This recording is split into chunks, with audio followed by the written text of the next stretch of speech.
Yes, I'm Lynn Gallagher. I have a consulting company, Telecom Telematique, which we established about 24 years ago to address telecommunications in emerging markets, developing countries. And I've been coming to Africa since about 1987.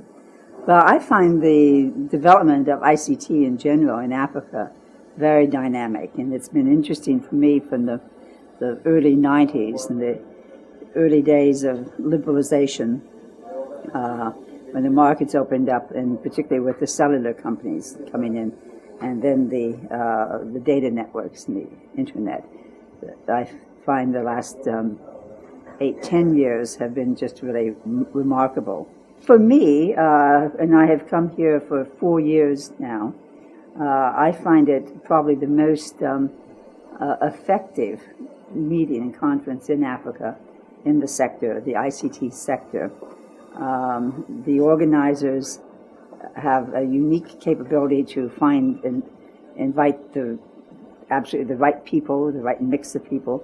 So it's a unique opportunity to be able to come and spend 3 days, see people that you have worked with and will want to work with over the years, and they are all here conveniently to be able to sit and talk about where the trends are going. Thrilled to see the tremendous advances taking place by Africans and the kinds of applications they're developing and uses they're putting ICT to, of what those of us who worked in development for many years always thought would be feasible, and it's happening here.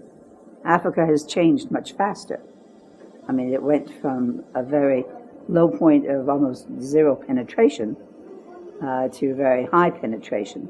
So the speed of adapting new technologies, frankly, has been a little slow in the United States, partly because of market structure, where you have monopolies and there's not always an incentive until you have a competitive market to bring in new technologies. When Africa opened up its markets to new technologies, new competitions, and to operators, I think they were able to deploy and get use much faster of advanced technologies than they have, certainly a faster accelerated speed than happened in the United States. Now, power is remarkably not been a constraint yet. It should be, and it probably will be, but the sector is so driven that they'll do anything to overcome the power problems. But it's one of the things that we spoke about yesterday on the panel, was the ability to get off-net, off-grid. You're on the network every place now, but now it's off-grid, and getting power systems to support telecenters, schools, charging stations, and with the solar and the wind systems and the new devices for creating energy sources to drive to power telecom sectors.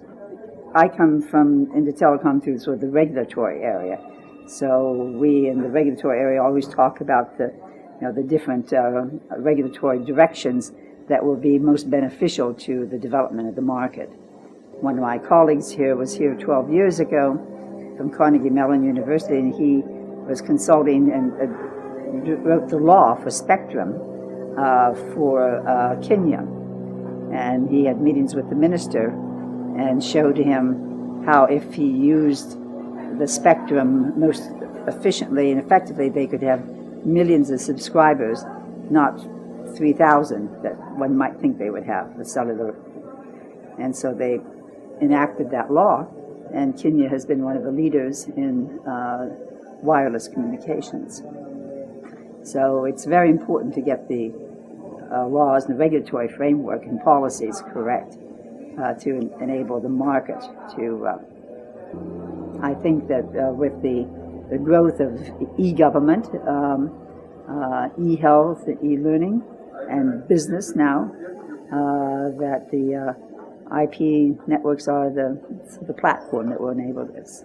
the price barrier is just dropping, and people have understood how they can use IP networks for more or less free, because it's for many users, such as governments and industry, it's valuable to have these people on their network using it. So it's certainly more cost effective to subsidize the people using this network to receive e-government services than for sending out civil servants to a village to deliver some information.